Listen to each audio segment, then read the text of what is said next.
Baik, para pemirsa CTV yang dimuliakan Allah Subhanahu wa taala, kita sudah berada di segmen terakhir di Ustaz Mojak pagi ini. Dan tadi kita sudah sampaikan bagaimana ada beberapa istilah yang telah dirubah-rubah maknanya di zaman Imam Al-Ghazali rahimahullah.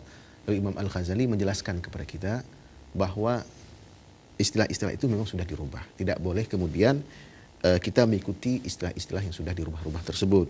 Beliau mengenalkan kita bagaimana istilah sebenarnya yang disebut dalam ayat dan hadis, yang maknanya yang benar seperti apa. Nah, kemudian makna yang sudah disimpangkan kepada yang lain bagaimana. Nah, bagaimana misalnya di sini Imam Al-Ghazali menyebutkan satu contoh, yaitu tentang al-qasas, tentang dongeng.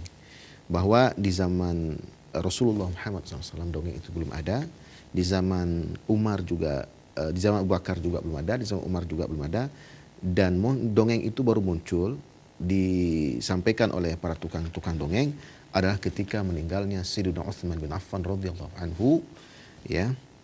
Dan kemudian disebutkan beberapa contoh yang lain oleh Imam Al-Ghazali berkaitan dengan penyebaran dongeng ini oleh tukang-tukang dongeng di zaman setelah meninggalnya Utsman bin Affan tersebut. Misalnya di sini beliau sebutkan satu riwayat, waruya ada Ibnu Umar radhiyallahu anhu ma kharaja minal masjid faqala ma akhrajani illa al-qas walaulahu lama kharajtu. Ya. Jadi diriwayatkan bahwa Ibnu Umar radhiyallahu anhu pernah keluar dari masjid. Lalu Ibnu Umar mengatakan, tidak ada yang buat saya keluar dari masjid ini kecuali tukang dongeng. Ya. Seandainya tukang dongeng itu tidak ada di masjid, maka saya tidak akan keluar dari masjid. Itu bagaimana sahabat Nabi sendiri, yaitu Ibnu Umar, ya, beliau berhati-hati sekali mendengarkan dongeng-dongeng, ya. Maka beliau kalau ada tukang-tukang dongeng bercerita di masjid, maka beliau keluar dari masjid. Nah, kemudian para masyarakat yang Allah muliakan juga disebutkan di sini mengenai seorang ulama, yaitu yang bernama Al-A'mash, ya. Al-A'mash ini pernah masuk ke masjid Basrah, Jami' al-Basrah, ya. Fara'a qassan yaqussu. Lalu ia melihat ada seorang tukang dongeng bercerita, berdongeng. Wa yaqulu, tukang dongeng itu berkata, haddatsana al-A'mash. A'mash menceritakan kisah ini kepada kami. A'mash menyampaikan hadis ini kepada kami. Nah, para pemirsa Allah muliakan, tentu di zaman itu tukang dongeng tidak begitu mudah mengetahui siapa saja yang mendengarkan pengajian dia, ya. Sehingga ketika dia berdusta, ketika tukang dongeng itu berdusta, tidak ketahuan. Tapi ternyata ada di kalangan para pendengar dari tukang dongeng itu orang yang disebut dalam ucapan tukang dongeng itu sendiri, yaitu Al-A'mash. Dia tidak tahu, tukang dongeng tidak tahu bahwa di antara para pendengar dongengnya ada orang yang disebut dalam kisah dongengnya itu, yaitu Al-A'mash. Fatawassatul halaqah. Lalu A'mash ini, ulama tabi'in yang bernama Al-A'mash ini, lalu duduk di tengah-tengah pengajian, di tengah-tengah halaqah, ya. Wa ja'ala yantifu sya'ra ibtish. Lalu ulama ini kemudian mulai menarik bulu ketiaknya, ya. Faqala al-qas, lalu tukang dongeng itu berkata, ya syekh ala tastahi, wahai syekh, apakah engkau tidak malu engkau mencabut bulu ketiakmu di depan umum seperti ini, ya. Maka Al-A'mash, ya, menjawab, lima, kenapa saya harus malu? Ana fis sunnah, saya ini sedang melakukan perbuatan sunnah. Nabi juga menghilangkan bulu ketiak beliau, gitu, ya. Wa anta fi kadhib, engkau yang pendusta, kata Al-A'mash ini. Ana Al-A'mash wa ma haddathtuka, saya inilah A'mash, tapi saya tidak pernah menyampaikan hadis itu kepadamu.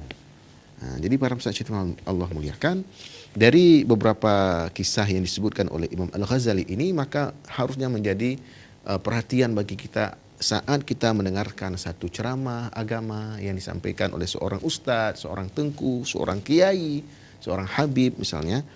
Kita harus teliti apakah yang disampaikannya itu benar-benar bersumber kepada kitab-kitab hadis atau kitab-kitab sejarah atau tidak. Sehingga kita kemudian tidak menerima begitu saja, ya, karena itu dapat membahayakan agama kita sendiri. Di sini saya ingin kutip satu ungkapan yang sangat luar biasa dari seorang anak kecil. Seorang anak kecil, utusan dari Hijaz, ya, utusan dari Hijaz. Anak kecil itu satu hari pernah membawa rombongan orang-orang sudah dewasa, ya, untuk bertemu dengan Khalifah Umar bin Abdul Aziz. Ternyata juru bicara rombongan dari Hijaz tersebut adalah anak kecil ini, ya. Ini bisa kita lihat di kitab-kitab sejarah. Jadi ceritakan bahwa ketika rombongan itu sudah berhadapan dengan Khalifah Umar bin Abdul Aziz, maka anak kecil itu kemudian berbicara, ya. Anak kecil itu umurnya 11 tahun, ya, 11 tahun. Dia yang berbicara karena dia juru bicara.